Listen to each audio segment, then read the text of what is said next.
What is going on, everybody? Welcome into another edition of the Daily Energy News Beat Stand-Up here on this gorgeous Tuesday, July 11th, 2023. As always, I'm your humble correspondent, Michael Tanner, coming to you from an undisclosed location here in Dallas, Texas, joined by the executive producer of the show, the purveyor of the show, and the director and publisher of the world's greatest website, EnergyNewsBeat.com, Stuart Turley. My man, how we doing today? Hey, it's a beautiful day in the neighborhood, and we got a packed show, dude. We got a good show lined up, folks. As always, these articles courtesy EnergyNewsBeat.com. First up, we've got UN report predicting climate catastrophe in 2030 met with mockery. Quote, every single prediction has been wrong. It's absolutely true. Next up, Shell's CEO dreams of leaving UK for greener, profitable pastures in the U.S. Love that little play on words there. Next up, why I'll be buying a brand new petrol car just before the 2020 or 2030 ban, says Matt Ridley. This is a great article talking specifically about the petrol ban that's going on in Britain. That's why I said petrol. For all you tea lovers out there, I'm just trying to stay up with the times. That was a good one. But it's a good one. But this is a fascinating article on what happens when you put time constraints on efficient things. So Stu will cover that. And then finally, unsold electric cars are piling up in dealer lots in a move absolutely nobody expected. Looks like no one's buying EVs. So Stu will cover that. He'll toss it over to me. I will quickly cover oil prices easing a little bit today, and then we'll give a quick update on what's going on with that Pemex platform. Stu's got an interesting number that's just actually breaking as we speak. So he'll cover that and a bag of chips, guys. But first, before we start our stories, again, all of these stories, courtesy world's greatest website, www.energynewsbeat.com, the best place for all of your energy news. Stu does a great job of curating that website, making sure it's up to speed with all the things that you need to stay up to speed on the ever-changing energy markets. Dashboard.energynewsbeat.com, the best place for all your data and energy news combo. I'm beating a dead horse here, guys, but it's going behind a paywall here soon. So give us your feedback, sign up for the description, check out the description below where you'll find a form to get access to our V2 and see some of those early features before we decide to do something crazy with it. So help yourself out and do it. Hit us up, questions at energynewsbeat.com. Follow Stu, follow me on LinkedIn, everything in the description below, all the timestamp, all the stories. I'm out of breath though, Stu. Where do you want to begin? Let's start with my least favorite organization in the world next to the World Economic Forum, the UN. The UN reporting predicting climate catastrophe in 2030 met with mockery.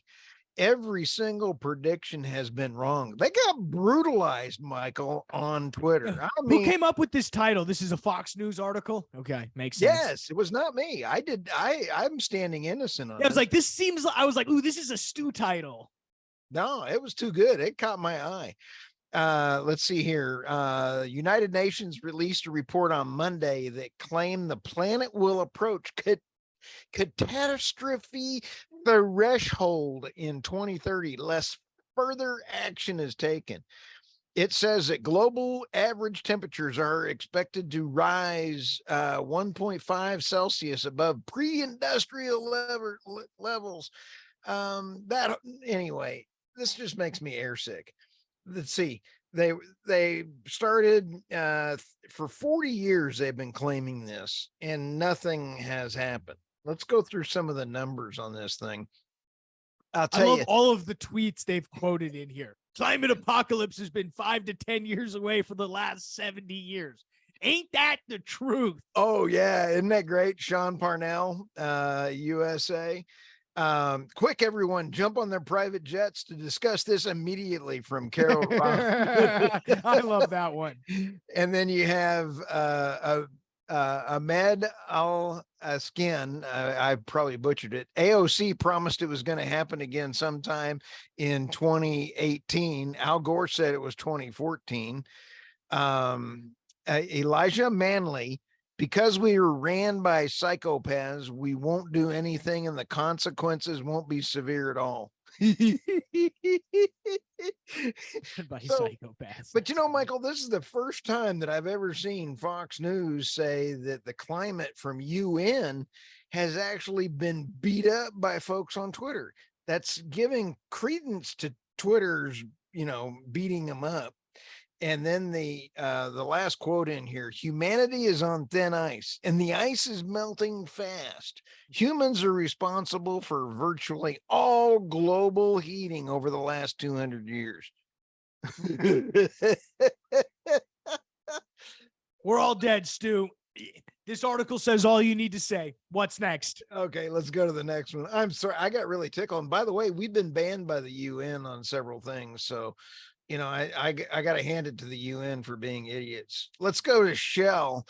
Shell CEO dreams of leaving UK for greener and more profitable pastures in the US. This brings up a bunch of different questions. I love the picture. The picture is a big shell on fire like hell. You know, I don't know where that really came from. But remember, Shell was over in the Netherlands in Dutch, and then they moved to the UK. Now UK is coming in with a windfall profit tax. Yes. Oh, so Shell, who went totally ESG and said, we're getting out of the oil and gas business. So they moved to the UK because the Netherlands was also trying to get out of that. Oh, they have a lot of natural gas fields there. Oh, they need them now. So the US, why would any business want to come to the US with our administration? Well, because it's not the UK's administration. I mean, it's absolutely clear that even a Democratic administration here is going to be a little bit nicer to the industry than what goes on in the UK. I mean, I think it's interesting. It's purely financials, though. What's interesting is that Shell does trade at a discount relative to its U.S. counterparts. That's and their in that CEO paragraph. Points that out. He acknowledged in a recent interview, he called it, quote, the valuation gap between them. And it's truly that. It's just a valuation gap. I mean, they had record profits in 2022 of over $40 billion. That's huge. That would put that. I mean, it would be it's absolutely insane. So, you know, I think what's interesting is, okay, now are they relocating their headquarters to the U.S.? Probably not, but it might be interesting to think about it. Let me ask you this, because you're usually very good about picking this out. Do you think that this was one of those posts or articles that they lobbed out there to try to get a waiver from the windfall profits tax? No, I think this is, they are, I mean, this seems to be a little bit, this is not necessarily from Shell directly. Like, this is somebody's interpretation of what Shell is doing. Shell has come out. What has Shell come out and said? They've come out now and said they're moving more towards U.S. returns and investing more into the United States. What does that mean? It could mean a lot of stuff. Does it mean they want to ultimately move to the United States because the UK government is screwing them out of, you know, excess profits from windfall taxes? It's likely. Probably it's a small likelihood. I don't think necessarily more likely than what exactly this, you know, the CEO, will give him credit, Wayland Swan, CEO of Shell. This quote unquote valuation gap between where Shell sits and where these large, you know, where Exxon and Chevron and ConocoPhillips sit. So that's probably got more to do with it, in that if you get more involved in the United States oil and gas business, maybe there's more to it. I mean, you know, it's bad when companies are when you're trying to get more involved with the U.S. oil and gas business. That's when you know it's gone completely south. Exactly. You know what we need more of? We need more 500 quality drilling locations. Yeah. They need more high quality. I wonder who they can call for some high quality drilling locations. Oh, I got a few. You got a few in your backyard? I do. All right, let's go to the next one, dude. I thought you'd get a kick out of that one. Why I will be buying a brand new petrol car right before the 2030 ban, says Matt Ridley. This one is actually pretty funny because this goes back to Britain as well. Britain's electric vehicle transition and the ban on petrol cars in 2030. This is absolutely some great numbers in this article. Let's go through some of these. Most electric car batteries are being made in China, and its hold on the market, huge investment in lithium and other minerals. We all know that China is now is going to be a major supply line issue. Let's come in here to wean ourselves off China over the next 7 years would require 100 times as much battery capacity as we have now, which is neither affordable or feasible. To lure battery makers to the UK, despite our sky high energy prices caused by the massive investment in wind power and the refusal to tap shale gas, the government is having to throw armfuls of taxpayer money at the battery and car manufacturers. This is sounding like the US. It is. I mean, it's what happens when you put deadlines on things that people still want. You're going to increase the demand for those things up until the ban happens, and then you're going to create a black market, or what they would aptly call a secondary market for this type of stuff. So that's what's going to happen. Oh yeah, and Mark Mills. Let's get into that. Let's get into the black market of petrol cars. I'm in. Okay, as Mark Mills, I've interviewed twice on our podcast. Cool cat. He's over at the Manhattan Institute as a fellow. Mark Mills, an energy expert with the Manhattan Institute, explained in a recent article, to match the energy stored in 1 pound of crude oil from petrol and diesel are produced requires 15 pounds of lithium battery, which entails digging up 7,000 pounds of rock and dirt to get the minerals needed. Lithium, graphite, copper, nickel, aluminum, zinc, manganese, and so on. A single half-ton EV battery requires mining and processing of 250 tons. That's a lot of diesel. I mean, here's the thing. People are going to be buying gas cars. The demand will probably initially not be as high for these EVs as you. I mean, this is, again, as I said in the open, in a move nobody expected. No one's buying EVs. Well, yes, because you can go about 10 miles in them, and they cost $82,000 for some Korean luxury brand. You know, Tesla has increased their prices substantially since when they first came out, you know? Oh, yeah. Let's go to the last article here. All these kind of fit together here. Unsold electric cars are piling up on dealer lots. Michael, this is really a great article, and there's some great numbers in here. There is a huge mismatch between the EV supply and the EV demand. Michael, I've talked to everybody that I know says they wouldn't mind an EV for a second car. Yeah, I mean, again, you said it best. Second car. I think what's trying to get shoved down our throats is primary vehicle only. Right. And if they get it that way, we're not even gonna be able to afford a car. And I think they want us not to have cars. So let me go through some of these numbers. EV sales, which accounts for 6.5% of the US auto market so far this year, are expected to surpass 1 million units for the first time in 2023. Cox survey found that 51% of consumers are now considering either a new or used EV, up from 38. All right, so let's go into some of these details. Nationwide supply has swelled 350%, Michael, to 92,000. That's a 92-day supply.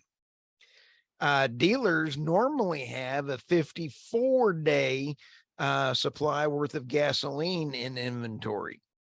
So you sit back and talk. The Genesis, which you just mentioned, the Korean luxury, sold only 18 of its nearly 82,000 sedans in the 30 days. 18. You can't keep a manufacturing going that way. No, I mean, who's buying the Genesis though? In reality, and it's got a 350-day supply. The Mustang's got a 117-day supply. It's pretty crazy. Oh yeah. And so you sit back. Here's where I want you and I have talked about this one, the intrigue. Hybrid vehicles have much lower inventory levels, Ding, ding, ding, supporting ding, ding. Toyota, ding, ding, ding, ding, ding, that consumers want stepping stones. You and I love hybrids. Why? I would buy a hybrid tomorrow. And All about hybrids. all about the hybrid, and they're in short supply, under 30 days. I'm glad we ran something from Axios on our website, giving them some backlinks. Nice job. Why is that bad? Axios is pretty left wing. Is what? Axios is pretty left wing. Oh, well, see. I mean, let's just go see let's just go look at I guarantee on their homepage, their top story. What's their top story on Axios? Just as a sidebar. I just found that hilarious. We're running Axios. Whatever. Yeah, right here. Top story. Extreme heat during Europe's hottest summer killed over 61,000, study said. Ooh, climate change, Stu. You're killing us all. Oh, yeah. Well, you know what? I'm not picky on where I get my news. I just want the truth. Yeah, no kidding. So, well, don't come to Energy Newsbeat then. Trust me. Oh, what? Yeah, we're gonna bag you on that one, dude. I'm gonna cut all your pay in half. Sweet. Just kidding. You got anything else, Stu? Nah, we beat up on the poor climate folks heavily today. We do. But they need it. They got too big of a head. Yes. John Kerry could attest to that. Yeah, no kidding. Al Gore, no kidding. Oil prices, we're down about 1% day over day. Currently sitting 73.13. As markets opened here, we're recording this about 6:30 Monday on July 10th. Brent settled down at 77.69 after touching their highest levels in about 2 months. Quote out of BOK Financial. This is Dennis Kessler, Senior Vice President of Trading. Everyone's very nervous about higher interest rates, which could kill demand very quickly. We are seeing a continuation of that 1 million barrel a day output from Saudi Arabia and Russia with some fresh output cuts that made both benchmarks rise by about 4.5 percentage points over a weekly basis. So again, as we come to this next Fed announcement, dun, what happened? So I think that's really all eyes are on the Federal Reserve right now and what happens, which will most likely be a rate increase. We will tomorrow see what the API says in relation to crude oil inventories. Stu, quick update on Pemex. You've got some breaking news coming across the desk. What is it? It is. They've already got 80,000 barrels back. 85% of it back online. Yep. Nice. Yeah. So it's like, hey, wait a minute here. So you sit back and kind of go, it's really not that bad, It could be worse. Hey, I'm glad. I'm very sorry for any deaths, but it looks like there were only 2 deaths. So I think that they did get away with such a disaster to already have that much production back online. It's pretty impressive. Yeah, well, they've got great training in massive industrial accidents. So I mean, when in doubt, call Pemex. Dude, that's harsh. Funny. But they do. That's literally what the article said 3 days ago. They were like, Pemex has a history of large industrial accidents. So I'm just quoting Reuters. That's funny. All right. Anything else, Stu? What should they be worried about? What the Fed does. Yeah, watch out for the Fed, folks. So, all right, guys, we'll let you get out of here. Get back to work. We appreciate you checking us out here on this Tuesday. For Stuart Turley, I'm Michael Tanner. We'll see you tomorrow.